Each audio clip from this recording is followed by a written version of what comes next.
Good morning, Celtics fans. If you're watching live, good afternoon, good evening, good night. As usual, I'm your boy Adam Taylor. As usual, I'm joined by my homie, my compadre, my co-host in crime, Mr. Will Weir. What's cracking, dude?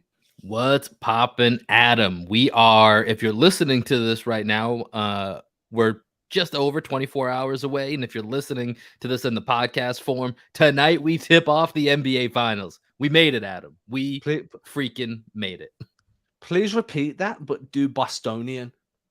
Tonight we tip off, not at the Garden, but at the Chase Center. It's going down. Now, Celtics, Warriors. we need to do this segment every time. It pops me up, man. Before we get into it, I've been like, saying, like I told you last time, that was really hard to do without dropping in any type of expletives or curses. So it will next time we'll prep it a little bit more because I need to maybe do a script or something yeah, to for make sure. sure. Because we're live right now. There's no editing, so I had to make sure I got that right. In the garden. Right, I've been saying I'm going to do this for a while, so I'm going to start it today. Usually I do this at the end of the show. I'm going to do it at the beginning so we catch everybody that's listening, watching live. For a long time, we've always said, leave a review, write something nice about it. I'll still do all of that, but it means more if you share the show. Just tweet about, take the link, put it out in a tweet and tag us, throw it on your IG stories, post it in Reddit. We're meant to promote this stuff. When you do it, it makes things just look so much more authentic. You're really enjoying the show. So please go ahead and do that. Help support us, help us grow. We're seeing great growth at the moment. We're at the finals, baby. We want to grow more. I Let's want go. 25,000 downloads an episode starting today.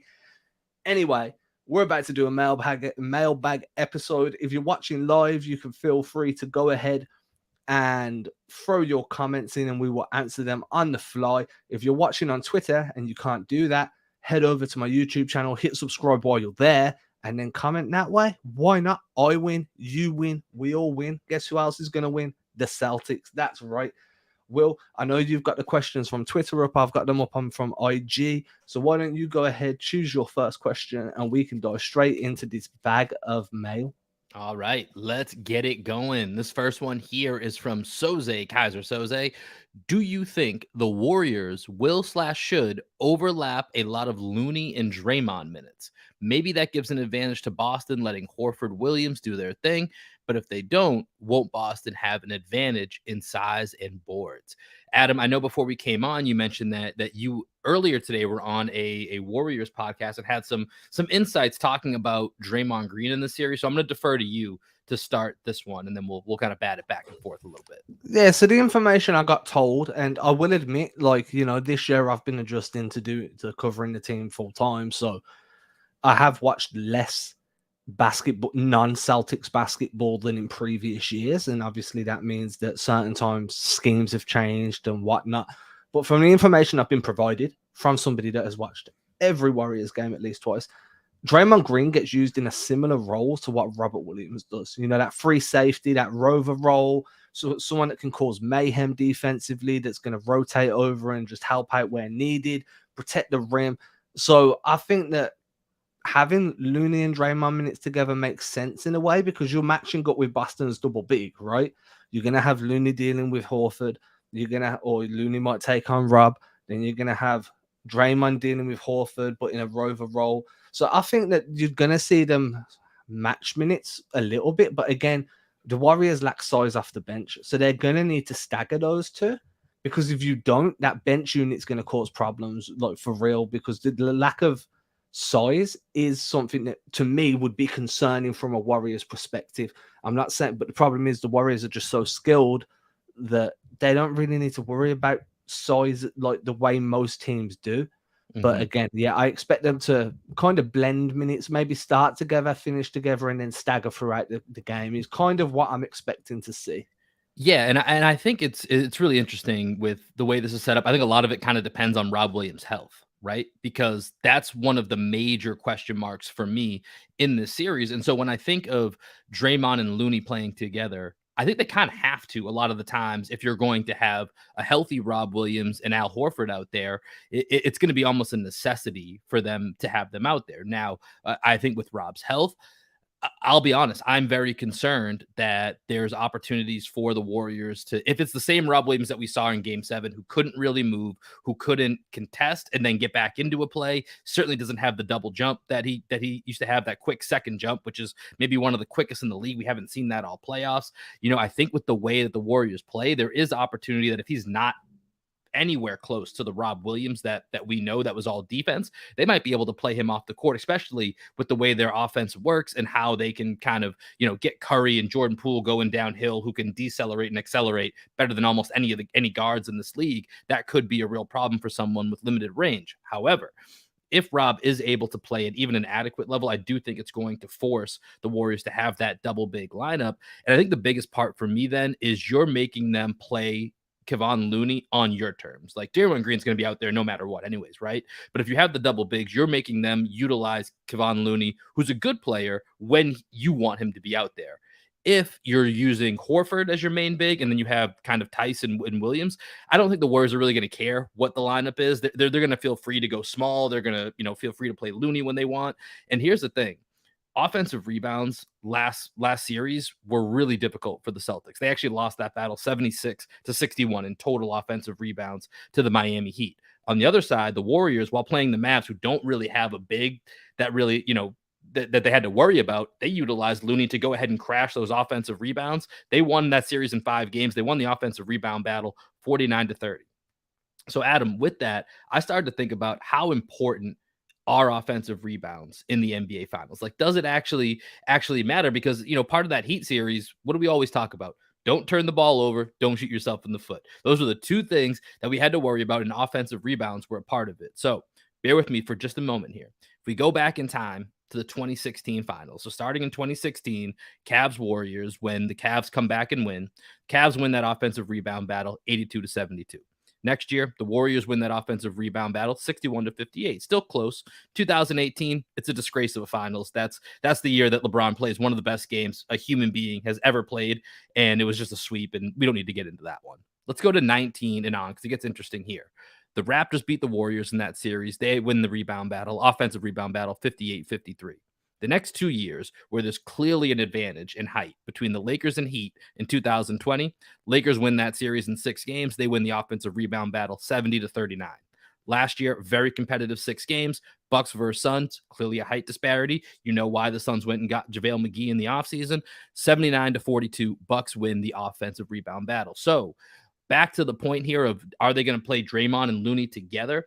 I think the goal for the Celtics is making them play Looney when we want them to, and not allowing the Warriors to be able to dictate, we want Looney to go in there. And by the way, he's been basically like new age Dennis Rodman the last couple of series, with some of 20 plus rebound games that he's put out there. And being able to dictate when Looney's out there by the Celtics instead of having the Warriors dictate to them, I think will be a big part of that matchup. So the interesting part is, I was having an offensive rebound conversation literally an hour ago.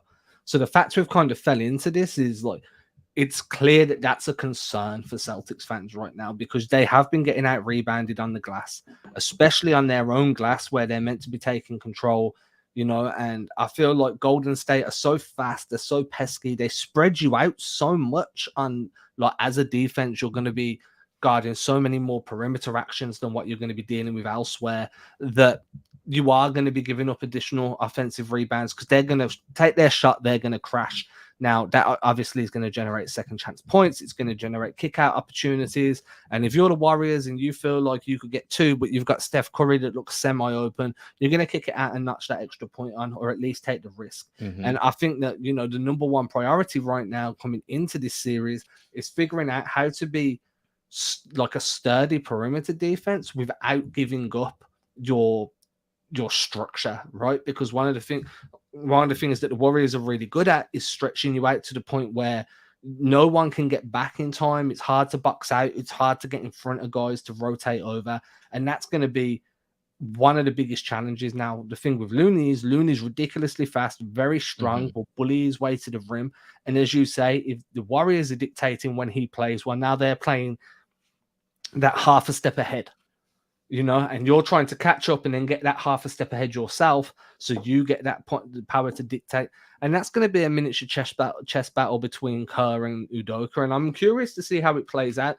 The only upside for Boston is, as you said, Boston do hold the size advantage. Yeah. And while we're worried about how many offensive rebounds the Celtics give up, we should also be concerned with how many offensive rebounds the Celtics can take on the offensive end. Because, Exactly. outside of Draymond and Looney, there isn't really anybody there. I mean, Kuminga could probably give you some. He's quite long and athletic. But there isn't really anybody there that's going to dominate their box area. You know what I mean? You're going to have Rob Williams, who's going to feast if healthy. Al Horford's going to do well. Grant Williams is good at crashing the boards, especially those weak side corner crashes that he's got very good at doing for offensive rebounds. So there's going to be pros and cons on both sides. Yeah. And I think even Tyson in this series, minus matching up with Looney, because I think Looney would dominate him from a boards perspective. Like, I think Tyson will be able to hang a little bit better in this type of series. But once again, I think it all hangs on Rob Williams' health, because if he's even close to 80% or so, I think he's a massive differentiator in the series. I think if he's, going to be hobbled and going to be, potentially ineffective, that really evens the playing field. And I don't even know, maybe even tips the scales towards the Warriors a little bit. But I think with a healthy Rob, you have to be looking at that as a very favorable matchup for the Celtics. So we've got Cody on here, first of all. Offensive rebounds equal extra possessions equal extra points. The closer the game, the more that the battle becomes important. Cody's our guy. He's a friend of the podcast. He's been on this show multiple times. Nothing but love, Mr. Shalafu. Then we have Landon Lakes, who's coming over from the YouTube channel. Yes, sir. What's up, fellas? All right. What up? What's up? What's up, man? Feel free, man. Post your questions. Landon's on every video we do. Every podcast that we do, he's all over it, man. So appreciate the love and support. It's very, very humbling when somebody's just constantly checking in with you. Like, I like that. We've got John Lyle coming from the Celtics. John's always in here. What up, John? John's always riding with us, man. Al and Rob need to win the post. Grant control Draymond. JB smart Marcus minimize Steph and Clay eruptions. Bring the 26 and 16 nightly, and we win 18. Attack the rim and lob to Rob on switches, make layups and free throws. Like, it sounds so simple, right? I mean, because that's part of what it is, right? Is take care of the simple stuff. Like, yeah, and that's the thing. Right? What's that acronym? KISS, keep it simple, stupid. Like, that's all. That's almost like that. That's basically like Ime should just write that on the board when they come into the locker room. What's the game plan tonight? Keep it simple, stupid. You see, and this kind of flows into a good question that we got on Instagram. So let me just find it. Okay, so we got this from aptly named FCHWPO614. So as we can tell, he's a Jaylen Brown fan. Yeah. Follows me over on Instagram at Adam Taylor NBA. Do you think Brown will be more turnover heavy this series? And the same thing applies to Tatum. So again, keep it simple, stupid. So one of the things I wrote on a roundtable for Celtics blog, I think that came out earlier today on is it Wednesday? We're recording a day late so we can post this on the day of the finals. Was the biggest? Who's one of the biggest X factors, or who's the biggest X factor coming into this series? And for me, like, a load of people are saying it's Marcus Smart, and I get it because Smart and Curry, and I'm sure we're going to touch on that at some point. But that's not really an X factor to me. You know what I mean? Because you're expecting that. An X factor is something that comes out of nowhere and like, wow, that's why they ran the X Factor for so long and it was so successful. Simon Cowell struck gold. For me, it's Jaylen Brown, because if you can limit Jaylen Brown's on-ball duties, and I've spoke about this to death at this point, you know exactly what I'm going to say by now, Will. If you can limit his on-ball duties, if you can ask him to be a catch-and-shoot guy, a one-dribble pull-up guy, somebody to catch the ball while on the move, take a dribble, 2 steps, and finish around the rim, Jaylen Brown can get you 30 to 45 points a night. Now, the reason I'm saying this and I'm giving you such high numbers, one, because I think it's true, and two, because when I was speaking on that podcast with the Warriors cover, he said something that resonated with me. The one thing the Warriors like to do is exactly what I've been saying the Celtics need to do in their last 2 series. The Warriors like to let the stars get theirs. If you're a star, you can eat. You deserve it. You're the star. What we're going to do is we're going to muddy the waters for everybody else, and we're going to let you eat, but it's going to be from isolations. It's not going to be from ball movement, and that's kind of the way the Warriors defense is set up, right? Like, we're going to trust you to be a star and do what stars do and score, but we're not going to let you make everybody else better.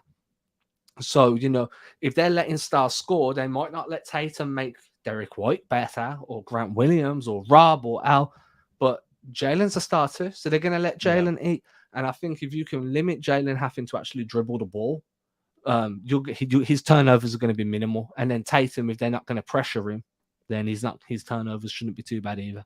Yeah, and I mean, I think, number one, gets back to once again what we talked about all Miami series. You just don't commit these unforced errors on yourself, right? That's the part that you have to absolutely limit, because this is a good defense, but it's really a good team defense when it comes down to the crux of it. And of course, Draymond Green is going to be the one anchoring that. He's probably the best help defender in the entire NBA. He makes up for a lot of what happens, on the court. So I think when it comes to Tatum and JB limiting the turnovers, which is, that was the main question, right? JB and Tatum limiting the turnovers. You talked about Jaylen Brown and what he needs to do. And I think with with Jason Tatum, it's very similar as well. Just being able to move the ball. That's the one thing with this offense. When it gets stagnant, it's when they get in trouble. When they hunt a mismatch, which there's nothing wrong in the concept of hunting the mismatch. It's when you start stopping the rest of your offense. When you get the mismatch and you wait to start your offense until there's under 10 seconds on the clock. So now when Jason Tatum dribbles in and there's 2-3 guys with eyes on him and he has to kick it out, what does that lead to? Typically, it leads to either a shot the defense wants you to take, which could be an open Derek White shot, or it could be Marcus Smart trying to, we saw the end of the last 3 minutes of that Miami game, or it leads to dribbling and driving into traffic. And that's where both of the Jays can get themselves into trouble. So I think if they can keep the ball moving, they'll be fine. But it's not committing those unforced errors in which they're turning into live ball turnovers, because the Warriors will feast on that. And you do not want to give them transition opportunities where they can get any of their guys going. And this is where you need to take care of the ball. And this is where Marcus Smart again becomes important. And then just read out what Cody put real quick. Put that space you out style Will spoke upon. We've seen Jalen not box out his man, leading to guard ORBs, which can hurt a lot. Need JB locked in for 48 minutes. So that's more of a defensive point, but it still stands, right? Yeah. Now, when we're talking about ball handlers, we're talking about not giving up the rock. As you said, we're talking about JB, JT kind of minimizing their turnovers. That was the word I was looking for. Mm-hmm. John said, well, what about Derek White? He could be an X factor. He was great the last 3 games. Rob could be with his inside D. I feel Rob's health is more of the X factor. But this Derek White one, right? Like, I've seen this come up a few times today when people have been discussing X factors. And the reason I haven't put him down as an X factor is simply because I'm looking at somebody that's going to give you the points needed. Like, usually I don't look at points. You know me, I'm very much about impact, right? Mm-hmm. But coming into this series, I'm like, you need someone that's going to match Klay Thompson's point total or match Jordan Poole when Jordan Poole goes off. Because as much as you want to talk about Boston's defense right now, Golden State's offense is transcendent. There's a reason they're such a dangerous team. There's a reason this core's going back to, what is it, their 6th finals appearance as a core. This will be what, their 6th in 8 years, I believe. Yeah, 6 in 8. There's a reason, right? Yeah. They're transcendent on offense. So your defense, and you always hear good defense, better offense. And I feel like while the defense is always going to be the Celtics calling card and it's got them to the finals, it's figuring out how to match Golden State's offense that's going to be integral. And that's why I haven't got Derek White as an X factor, because he is a facilitator. But I do think that Golden State, if they do look to muddy the waters for the role players, he's not really going to be able to make an imprint on these games in the same way as Jalen and Jason. So I would push back on that a little bit, just in the sense that, I think you're right, what you said about the defensive side of it. And, he's going to be guarding Steph Curry, Jordan Poole, spend some time on Klay Thompson. That's one of the benefits of the Celtics defense. They're just ultra switchable, which I'm sure we'll get into here in a little bit, and he'll play a role on that end. But I do think Derek White's scoring is going to matter in this series. Like, I do think that at a certain point, when, even though they're going to let, to a certain level, the Jays kind of eat and try to minimize what the role players do. Like, there are going to be times where they're as a defense, the Warriors are going to look at what can we sacrifice right now, and they're always going to choose. I'll take a Derek White jump shot or a Marcus Smart jump shot over what potentially I may give up to Jaylen Brown, Jason Tatum. And so when you look at the role players of the Celtics, this has been something that's not news. I'm not saying anything that we haven't known. Is that some games for the Celtics, it's going to come down to does Derek White, does Grant Williams, does Al Horford, does Marcus Smart hit their open shots? Like there are certain parts of this series that are just going to resemble that. And I think Derek White is going to get a substantial amount of minutes in this series. Because I think, from a defensive standpoint, that's, that's what we've leaned on all year. And I think some of our best lineups, especially if Rob's not healthy, which I think all of our conversations today are probably going to come back in one way or another to whether or not Rob's healthy, because I think the best lineup is going to be that double big lineup, which is our normal starting lineup. But if Rob's not 100%, our next best lineup is going to be to go small with Al at the 5, small in general, small-ish, with Derek White and Marcus Smart in the backcourt, the Jays and Al Horford. That's going to be your best lineup, in my opinion. You might be able to argue it's with Grant over Derek, but that's kind of TBD. But I think that's going to be our best lineup. So I do think Derek White is going to be a bit of an X factor and need to be at least confident, because that's what I always feel with Derek White. When he's confident on the offensive end, even if the shots aren't always going in, he is going to make an impact, whether that's through moving the ball, through assists. If he's taking the right shots and acting with confidence on that offensive end, he will make some form of impact. So I think he will actually play a pretty big role in that offensive side. You mentioned Robert Williams' health, and I agree. I do think there's a chance that Derek White makes just to wrap up what you were saying. I do think there's a chance, where you said they're going to, they're much rather going to allow Derek White to shoot than what they are Tatum and Brown, and that's fair. But I also think as a penetrator, Derek White's going to have a big impact. I just think that this series is so set up for offense first. To begin with, like Derek White is either going to sink or swim. Well, this is where you mentioned that you think Peyton Pritchard's going to have a big series. So I think this would speak to that point. If that's what I would assume, right? Yeah, kind of. Yeah, I guess so. Like just sort of an outlet, a scoring outlet that isn't a star. Mm-hmm. But I need to see it before I take. I need to see a game between these two before I really take a choice of which role player has that X factor. Mm-hmm. Do you know what I mean? So we've got Joe here. Joe's saying, does Robert Williams play game 1? I really wish I knew the answer for you, Joe. We spoke about this on the last episode, right? And we were talking about if Rob's not 100%, then it's probably better to give Rob the night off because it's a 7-game series. You only need to split the away games to begin the series. So, do you take Rob and leave him out for an extra game? So then you have that gap between game 1 and game 2. And he's had this big batch of time to let his body recover. The downside is, are you taking him out of rhythm by giving him such a big gap?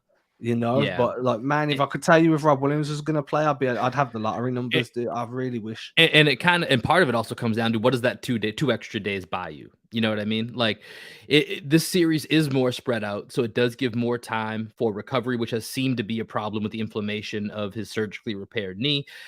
So it's really tough. Like I think I would lean towards maybe sitting him out, but my gut tells me that's not what's going to happen. If there's no inflammation the day of, I would 100% expect to see Robert Williams out there, even if it's in a limited role like we saw in the Miami series, where they were looked like they were aiming for that 15 to 20 minute mark for him out there. Like I said, I'm a little bit more worried. There. Yeah, like I said, I'm a little bit more questionable for game 1. Okay, like I said, I'm a little bit more concerned about Rob in this series. I think last series it was more, hey, just don't let Bam have any confidence in the paint, and we just need you to kind of patrol the paint area. Here, you're going to have to be a little bit more active. You're going to have to be, out in the perimeter a little bit more, and then be, also able to come from the weak side when the Warriors, who love to cut, love to screen, love to get to the lane, as much as we talk about their 3-point shots, they get a lot of easy shots at the basket generated through Draymond and the way that their offense flows. And if you go back and watch some of the clips from their game earlier in the year, especially the one in Golden State, that first half, he's coming across from the weak side and erasing Jordan Poole's shots at the rim. And I don't know if that's the Rob Williams that we're going to get. And so, that is a concern. But then once again, it gets back to sit him out for game 1. just to get the same results that you're going to get in game 2 of him being limited. I don't know how much it's going to help. To me, it feels like that knee is just never going to be 100% or close to 100% until we get to the offseason. So my best guess is that him being listed as questionable will happen throughout the entire series, and it'll be kind of game to game, but most likely he'll play that 15 to 20 minute limited Rob Williams role. But we'll have to see what it looks like come Thursday night. So the next question we've got, or it's kind of a comment from Greg. Leave it, Greg. If I've butchered that, I do apologize. Leave it, leave it, leave it, leave it, or leave love it. leave it, leave it, leave it, leave it. It's very addictive to say.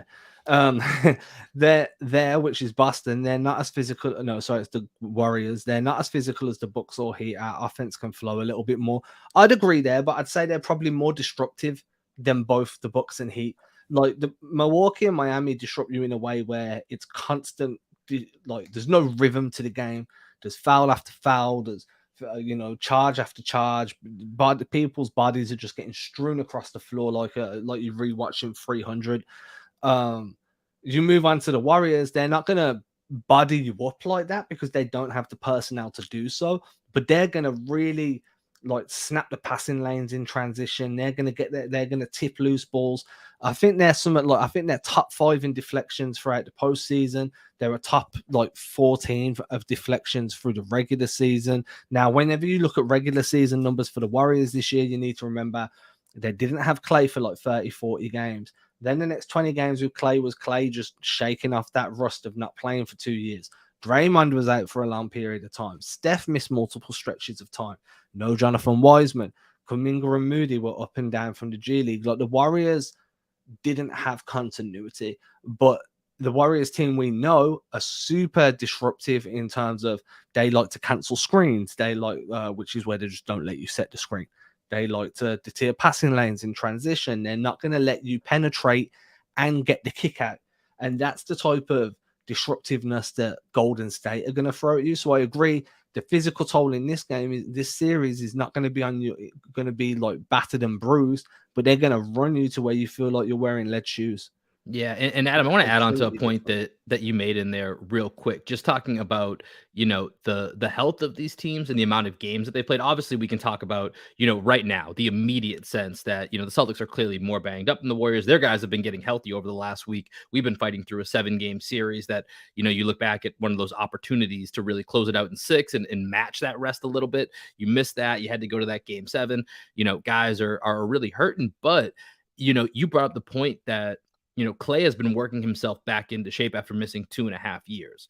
And you look at these last 3 NBA seasons, which have been, just a weird mix, obviously with COVID and everything mixed in. And I think, it's basically, the math's not exact, but it's about 3 NBA seasons have been fit into what's usually about 2 years.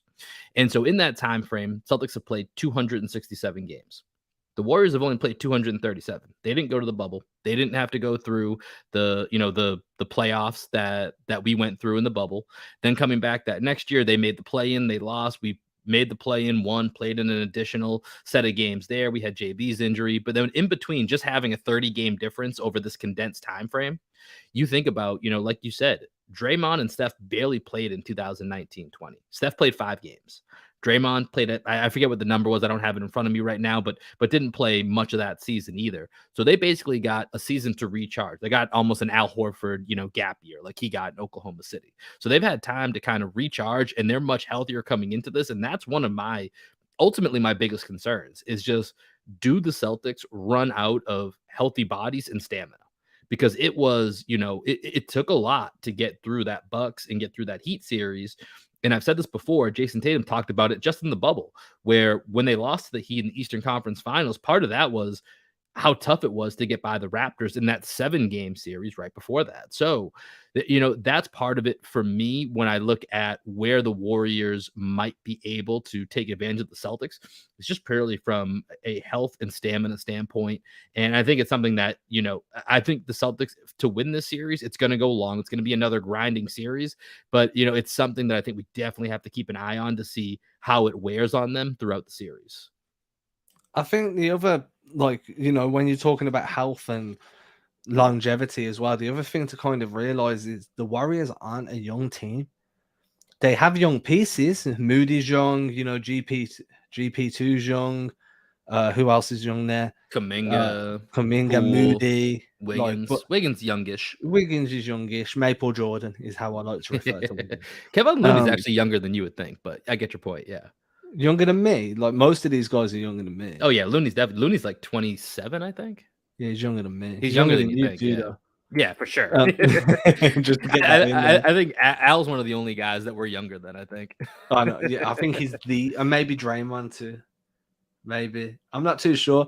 Anyway, before we go down a self-deprecating road, where was I? Yeah, so I think age is going to factor in this as well. So we're talking 30 high-level games, right? That's the disparity. Yeah. But the Golden State core has far more miles on the clock. We'll talk about the finals experience that they've got and how that plays a huge part and it gives them an advantage. But at the same time, they're also extra miles on the legs, extra miles on the body clock.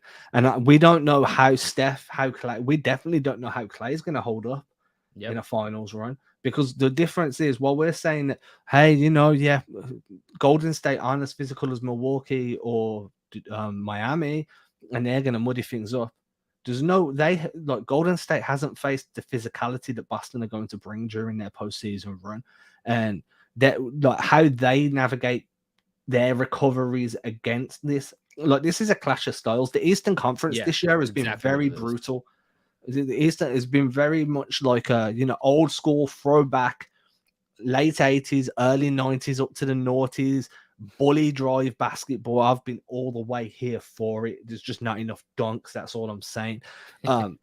The Western Conference has been more finesse, more skill-based, more pace and space. So we are seeing two very different basketball ideologies, and they're going to go head-to-head.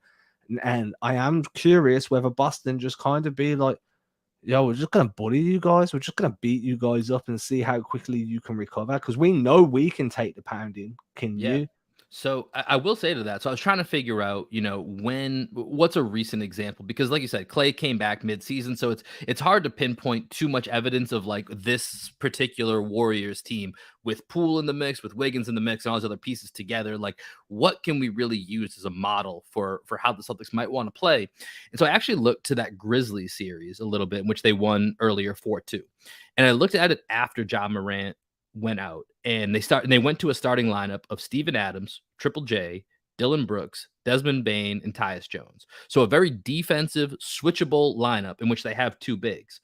And during that time, so they should have won game 4. They collapsed at the end. They won game 5 in that blowout fashion, and they forced the Warriors to bring back Kevon Looney into the starting lineup in game 6, ultimately closed it out. And, without Ja Morant, the talent disparity was going to be too much. But during that time frame, the Poole party, as I think they're being called, Jordan Poole, Klay Thompson, Steph Curry. So over that 3-game stretch in which Memphis went all in on their defensive versatility, the 3 of them shot 57 of 149. They shot just over 38% from the field in those games. And so I think the Celtics are a more talented group than that 5 right there. They're a little, especially once again with Rob's health, they're a more talented group. They're a little bit more switchable. I think they're more two-way options, certainly when you factor in the Jays. And so I think that could be something to look at for ways that they can maybe slow down this Warriors offensive attack. And it's going to be a defense similar to what the Memphis lineup was, that was really the only speed bump that they've had in this postseason. And that was just dealing with, let's be honest, like Triple J is a little bit physical, but he's not ultra physical. It was Steven Adams. You know what I mean? Brooks is physical. Brooks just fouls everybody, but yeah, but I mean, Brooks is like, I don't know if I'd class Brooks as physical or just kind of like discombobulated. Do you know what I mean? He's like an overexcited baby deer getting his legs, and I don't know. I've lost the analogy for Dylan Brooks, but I understand what you're trying to get at. I mean, the best Dylan Brooks impression Boston can give is Aaron Nesmith, if that makes sense. Yeah, it's kind of what I was thinking of as well, like a slightly more refined, but he's out of control in the same Aaron Nesmith type way. Yeah, very much like, the only difference is Brooks can actually score a jump shot. Moving on. we got another one here. We got one from J Polo 415. Yeah, J Polo 415 on YouTube. I have to go back to work. So first of all, thank you for taking time to watch the Appreciate you, show. my guy. Yeah, appreciate you rocking with us. But why not throw some zone out there every now and again since we have the size and length for it? I think that the zone gives you two things, right? It dares you to shoot threes and it dares you to break into the middle. You know, if someone just it wants you to cut middle and then create from the nail or from the high post. That's just saying to Golden State, play your brand of basketball as happily as you want to. Yeah. Like it's just there isn't a zone created yet that would work against Golden State. It'd have to be like a box on one that started at the half court and ended at the perimeter. So you're just boxing out the entire 3-point region. Even then, with their 3-point shooters and the way they extend the Their court, score, it's yeah. gonna be so open in the middle, and just the zone to me. And I was listening to somebody who was talking about during the end of that. I think it might have been Zach Lowe, on at the end of that Toronto Warriors series when KD and Clay were both hurt. The Warriors did go to a box and one, but that's only when it was Steph Curry playing with basically 4 non-shooters. So unless we end up in a scenario like that, it's going to be tough to make a zone work because of what Draymond can do if he gets the ball in the middle. Like, that's dangerous. And then you think about, like you said, typically a zone tempts you into shooting threes that you don't want to shoot. But I think if you have Jordan Poole, Klay Thompson, and Steph Curry, there isn't a three that exists that those guys don't want to shoot or that they can't shoot. To be honest, that's probably the better way of looking at it. And also, it doesn't seem like that the zone is a way that the Celtics are going to go. I can't really think of too many possessions, if any, they've played zone this postseason. And not saying that they wouldn't, because this is an interesting time where if you have something to bust out that you've been waiting for all year, maybe this is the time to do it. But I haven't seen it yet, so I'd have to see it before I can really believe that Ime is gonna go play a zone at some point in the series. So I wouldn't expect it. I would like a new episode of Game of Zones. I miss Game of Zones, man. Game of Zones was awesome, and I actually really loved it before it became like incredibly popular, and they could Yeah. kind of get away with more stuff when it was like pretty niche, and you had to like tell people like, "Dude, have you seen Game of Zones?" And not everybody knew about it. It was so good.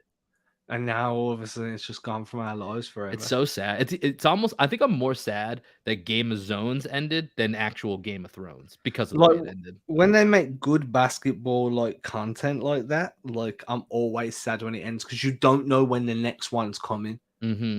You know what I'm saying? Like you could be waiting until we're in our 70s.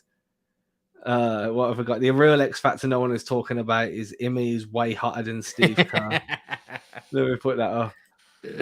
Is I agree with you on that, Cody. he added way like he's thought about this, he's tallied it up, he's like that's worth 6 points. See, he's done the tally.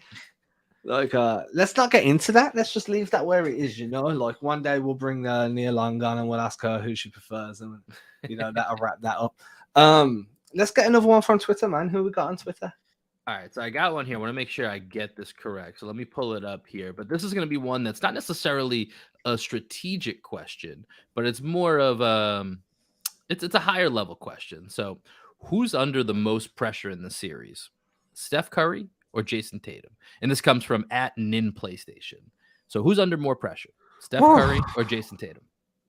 You can go first. Okay. So I think honestly, I could make a case either way that neither of them really have that much pressure. I really do, because I think Steph already has. We know who Steph is, right? The one thing that Steph's missing is an NBA Finals MVP. But at the end of the day, I don't think it's that big of a deal when you factor in he has 2 actual MVPs to go along with the 3 championships that he has. This is his 6th appearance. Everything for him is just adding to his top 15, top 10 case, whatever it is. So, I think you can, from a certain standpoint, say there's not really that much pressure. Then on Jason Tatum, he's 24. He's 24 years old in his first finals. Typically, most NBA superstars don't win their first finals until they're a little bit older, like 26, 27, 28 is typically when you see them win their first one. But if I'm going to answer this question, I would say that the more pressure is on Jason Tatum. And the only reason I would say this is because Steph Curry has the resume. He already has all of his stuff locked up. Steph Curry could win or lose this ship, hang it up, and he's going to be a top 10 to 15 guy all time. Jason Tatum's just getting started. And we always think, this is back to, we talked about this on the last couple pods. Windows are never as big as you think they are which is what makes the Warriors' 6 appearances in 8 years so astounding. And you never think they're as big as they are. Who would have ever thought that that Thunder team with Russell Westbrook, Kevin Durant, James Harden, Serge Ibaka, Jeff Green, like who would have ever thought that was the only time that team was going to make it to the finals? You would have thought, they lost to LeBron, makes sense, no problem. Okay, they'll be back. Never happened. Never happened. So it's not guaranteed that despite you have Jason Tatum, Jaylen Brown, Marcus Smart, Defensive Player of the Year, Rob Williams, an emerging Defensive Player of the Year candidate, you have these other guys that are all seemingly set up to be in contention for years. You never know. So when you're here, you have to take advantage and establish that as part of your legacy. So I'll say Tatum for that reason. Curry already has the established legacy. This is Tatum starting to build the foundation of what could be an all-time legacy, but you got to get that win to really start to cement your place. So I would say Tatum for that reason, but like I said, I could also make the case that there's not a ton of pressure on either. But where would you go with this question, Adam? So I kind of see things in the opposite way of you in terms of where the pressure's going. Like I think that I think that age has to play a role here. So Steph Curry might have his championships locked in. No one's taking away from his resume. No one's questioning what he's achieved, how he altered the game. That we know who he is. We know what he brought to the table, right? But how many more times is Steph going to get to the finals? How many more opportunities does he have to add more to what's already like a jaw-dropping, earth-shattering resume? You just don't know. He might never get back to the finals again after this season. He might get there for the next 3 years in a row. We just, like it. But I think that adds pressure to Steph because if he wants to, you're going down as a Hall of Famer. You're going down as one of the greatest to ever do it. Definitely like a top 3 guard to ever do it, in my opinion, because you altered the way guards are viewed in the entire game of basketball. But if you don't win another chip, does that does that knock you down a peg or two on people's list when they're looking at revisionist history? It's a legacy series for Curry, no doubt. It's him. With Tatum, sorry, go ahead. I was just saying, for him, this series is him versus not him versus the Celtics necessarily. It's him versus Magic Johnson, him versus Michael Jordan, him versus Oscar Robertson. Like that's the legacy series that Steph Curry's playing. Whereas Tatum, it's like, hey, if you lose, your window with this team might not be open for long, but your window as a top 10, top 7, top 5 talent, well, your window's open until you're in your mid-30s. So you're going to get back to the finals most likely. You know what I mean? You're in that caliber where teams will bring you and build around you with other stars if that's the route you choose to take. I hope to God it's not.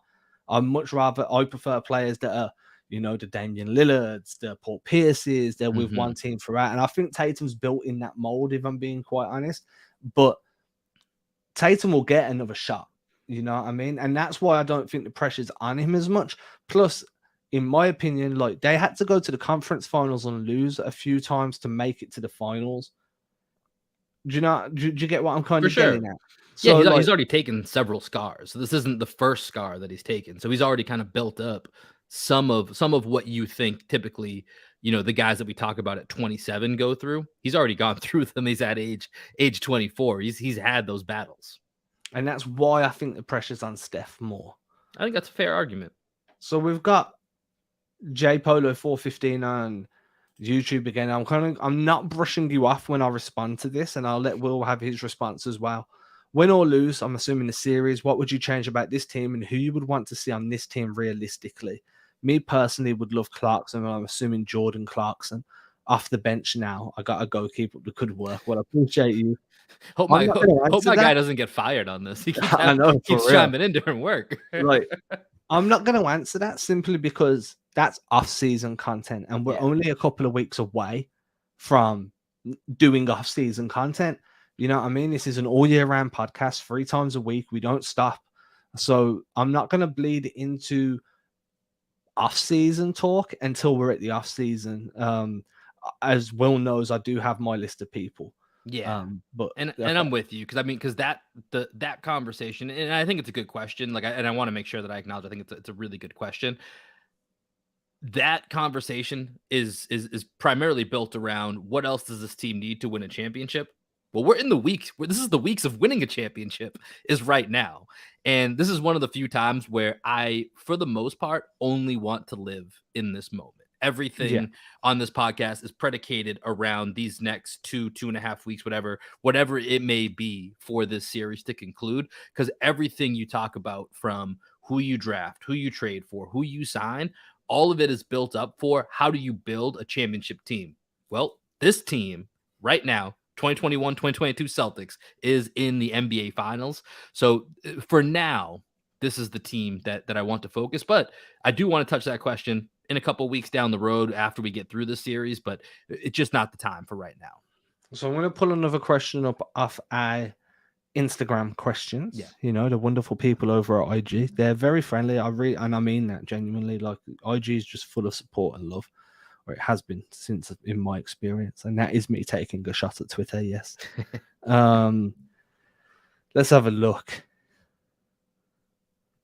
How would the Celtics stop All-Star starter Andrew Wiggins? This is by whois.joved.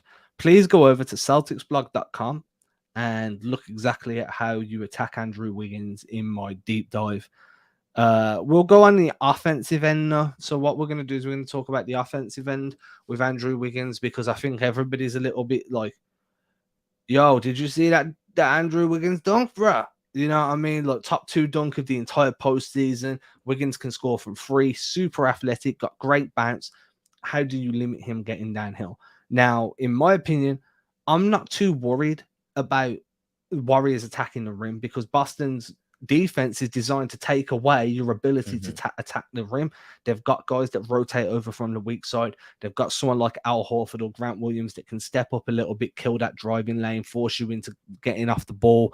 Maybe you have to drive through them, and then you haven't got as much bounce because you haven't got the momentum behind you, unless your name's Gary Payton, and you're just going to jump from standing and land on the top of the rim.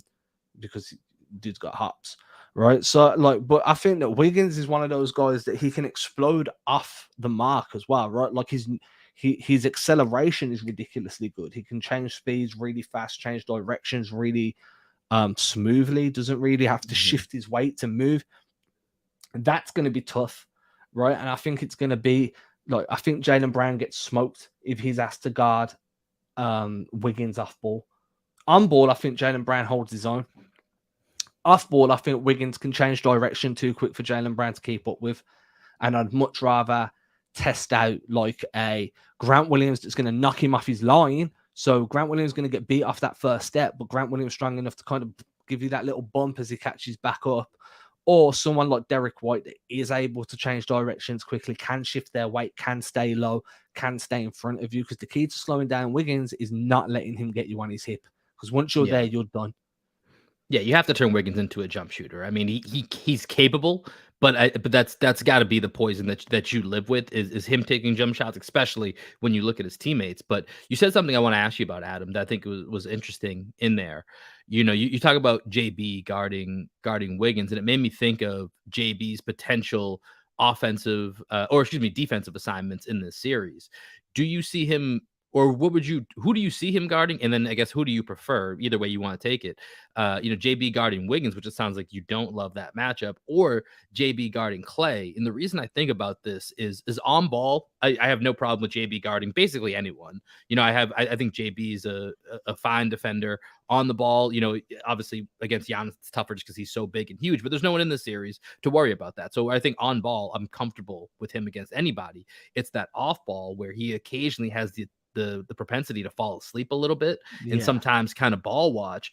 And so I do wonder if honestly, because Wiggins, yes, you have to worry about those back cuts and his athleticism, but with Clay, like, if that's maybe the other guy that we're thinking he might guard, I don't know if it's better that he's going to have to be focused, getting through screens with him, and he won't have a chance to really ball watch, or Clay is a master at finding the seams to get open, and it's really slight movements, and it's incredible the stuff Clay does off ball to be able to get himself open. It's why he can score 60 points with 11 dribbles or whatever the crazy stats are that he puts up. So who do you see being JB's best matchup defensively with all this? I think it's going to be a bit of time on each, right? Like, I think that usually throughout the regular season, I think that screen navigation has been an issue for JB. Like I think he gets caught. Like now, Andrew Wiggins gets caught up on screens defensively. I mean, real bad. Like Jalen Brown's not that bad at screen navigation, but I think sometimes he goes under when he should go over. Sometimes he'll try and shoot the gap when really he should just be going over. Like he just tries to get there quickest way rather than continually going over on shooters, which is like anything else is sacrilege. And sometimes I feel like that's because he's fell asleep and now he's trying to make up ground as quick as possible. The thing with Clay is, as you say, Clay is shifty in terms of he'll fake you out with his eyes going one way, go the other. He'll drop his shoulder and, he'll create slight pockets, and his release is so quick that he's going to cook you for missing that pocket being created. The only upside is Clay's not as mobile, he's not as explosive off the ball. And I think that, for a guy like JB, I think he gets cooked in the first game, might even get cooked in the second. By games 3 and 4, I think he's got Clay figured out to a point where he's not losing track of him as often. Do you know what I mean? Whereas I think with Andrew Wiggins, like Jalen's ridiculously explosive, like incredibly athletic. But I just think that no matter how explosive and athletic Jalen is, if he falls to sleep on Wiggins and gets back cut, you're not catching him. If Wiggins drops his shoulder, gets you on his hip, Jalen's not a shot blocker. He's not a rim deterrent. He's going to get locked in on that hip and he's not going to get back around. And I just feel like Andrew Wiggins has the physical tools to take advantage of Jalen off ball more than what Klay Thompson does. Klay Thompson is more being cerebral. And when it comes to a thinking man's game, I kind of trust in JB to figure that out. Yeah, I think there can be arguments made both ways. I think that's what's the most fascinating thing about this series. I think this series, like you said at the beginning, it's a clash of styles. But I think with the way that these rosters line up, you can be very interchangeable with the way that your style plays off the other team's style. And so I think also because, like you said, our defense is made to deter those shots at the rim. Despite Andrew Wiggins' elite athleticism, you might be able to get away with some of those cuts where, maybe JB loses him or JB ends up on his hip because you have that backup in Rob and Al. Whereas to me, I feel like while Klay has been working his way back into form, he's closer to the offensive version of himself in the past than he is on the defensive side. So offensively, I'm more scared of Klay going off because no matter what, you're always worried about Steph, right? Steph is gravity unto himself. And so Klay is also gravity, but when Klay's off, Klay can be really off, but if Klay gets it going and you're worrying about Curry and then you have Poole in the mix, like there's part of me that is a little bit more worried about the upside Klay may have if Jalen lets him get going because he falls asleep for a possession or two versus the damage I think Wiggins would be able to do from an offensive perspective. But I think your argument's just as valid, and that's what's fascinating about this series is every point basically has a counterpoint to it of you could see it from a different perspective, and that's where I think you said this earlier. We have to see game one. We kind of have to see game one to see where we're initially starting from, because this is all theoretical right now. And I think we're going to see versions of all of this throughout the series. This is the beauty of having two deserving teams in the NBA Finals. It's such a good series. I'm so excited. Bro, it hasn't even started yet. This is I know I'm not supposed to say this on a Celtics podcast, but the Warriors are my second favorite team in the NBA. They play a beautiful brand of basketball. I every time I gravitate towards watching another team, like when I'm trying to, try to check in on stuff around the league, not more often than not, I default to watching a Warriors game because I want to see if Klay and Steph and now Jordan go off. I want to see, if Wiggins throws down a crazy dunk, what antics Draymond's up to, or how crazy his defense is. Does he still have it? Like they're a fascinating team, and I think this matchup is just unbelievable. I think it's gonna be no matter who wins, it's going minimum 6, most likely 7, and I think it's gonna be absolutely fun all the way through. With that, first of all, one up to my boy Wayne Breezy up in the house, showing some love, man. I appreciate you, Wayne, man. I'll holler at you tomorrow.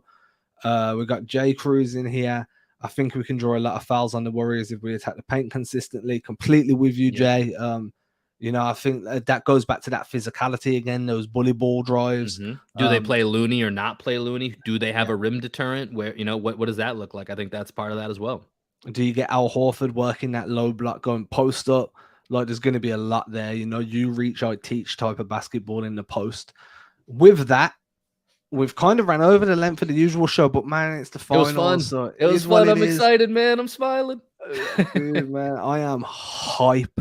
Like, everybody that's been watching online, appreciate you. Thank you for rocking with us all the way through the season. Thank you for continuing to rock with us. Appreciate every last one of you.